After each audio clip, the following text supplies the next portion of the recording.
کیا عورتیں عید کی نماز پڑھنے کے لیے عیدگاہ جائیں گی؟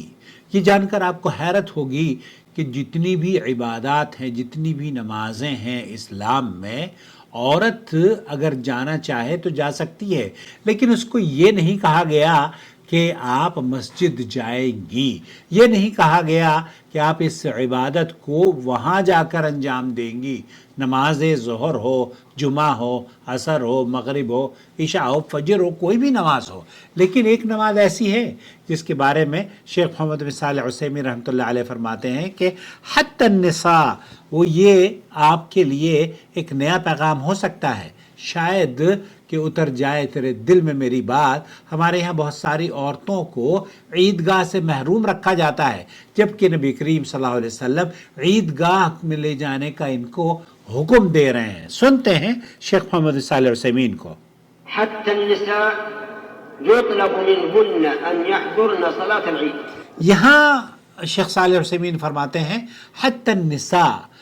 آپ علیہ الصلاۃ والسلام عورتوں کو یہ حکم دیا کرتے تھے کہ انہیں صلاۃ العید، عید کی نماز کے لیے عیدگاہ لے کر جایا جائے۔ ولا يوجد صلاة يطلب من النساء حضورها، کوئی ایسی نماز اسلام میں نہیں پائی جاتی جہاں پر عورتوں کو یہ حکم دیا گیا ہو کہ انہیں وہاں مسجد میں جا کر نماز پڑھنی ہے۔ إلا صلاة العيد۔ الا صلاۃ ما العید، أنا أقول اذهب، ماں ہم یہ نہیں کہتے عورتوں کو کہ آپ جا کر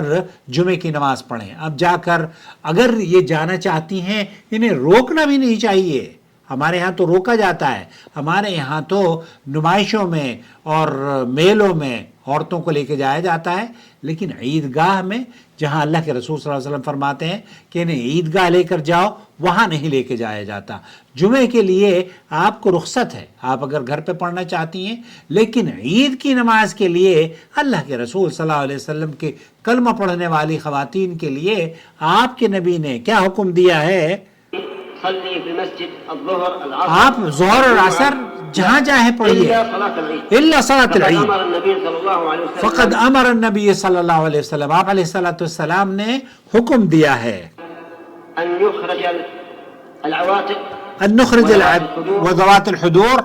آپ علیہ الصلوۃ والسلام نے ويعتزلن المصلى۔ یہاں آپ علیہ الصلوۃ والسلام نے یہ حکم دیا ہے کہ عورتوں کو العواتق و ذوات الحضور، یعنی وہ نوجوان بالغ خواتین جو آزاد ہیں اور گھر میں پردہ کرتی ہیں، گھر میں رہتی ہیں، ایسی عورتیں دونوں، چاہے وہ ایون حیض سے بھی ہوں، حیض والی عورتوں کو بھی مسلح نماز نہ پڑھیں، وہ ایک طرف جا کر بیٹھ جائیں، لیکن ان خواتین کو آپ علیہ الصلوۃ والسلام نے مسجد میں لے جانے کا حکم دیا ہے تاکہ وہ عید کی خوشی کے موقع پر مسلمانوں کی دعوت خیر میں شریک ہو سکیں۔ حتیٰ کہ حیض والی عورتوں کو بھی اللہ کے رسول صلی اللہ علیہ وسلم نے اگر کسی کے پاس چادر نہیں ہے تو دوسری کی چادر میں چھپ کر چادر لے کر کسی سے چلی جائے، لیکن یہ وہ واحد عید کی نماز ہے جہاں اللہ کے رسول صلی اللہ علیہ وسلم نے عورتوں کو حکم دیا ہے کہ انہیں آپ عید کی نماز کے لیے لے کر جائیں۔ البتہ اس کا یہ مقصد ہے کہ آپ عید کی نماز میں شریک ہوں، لیکن متبرجات نہ ہوں، کوئی ایسے کپڑے نہ آپ نے پہنے ہوں جو کہ فتنے کا سبب بنے، ایسی مہکتی ہوئی دہکتی ہوئی اور بناؤ سنگار کر کے نہیں جانا چاہیے جو کہ مردوں کو آپ لوگوں کی طرف مائل کرے۔ البتہ حدیث سے جو بات ثابت ہے اور جو بات ہمیں اور آپ کو سمجھنی چاہیے وہ یہ کہ جمعے کی نماز میں اللہ کے رسول صلی اللہ علیہ وسلم نے یہ حکم نہیں دیا کہ ان کو لے کر جاؤ، اگر جانا چاہیں انہیں روکو مت، لیکن عید کی نماز میں یہ حکم دیا ہے کہ انہیں عید کی نماز میں لے کر جاؤ۔ چلیے اس مرتبہ دیکھتے ہیں کہ کتنے لوگ ہیں میری ویڈیوز کو۔ اصل میں مصیبت یہ ہے کہ احناف کے یہاں تو عیدگاہ میں عورتوں کی نماز کا کوئی اہتمام ہوتا ہی نہیں ہے۔ اللہ کے بندو، اپنی عیدگاہ میں عورتوں کا نماز کا اہتمام کرو۔ ہمارے یہاں تو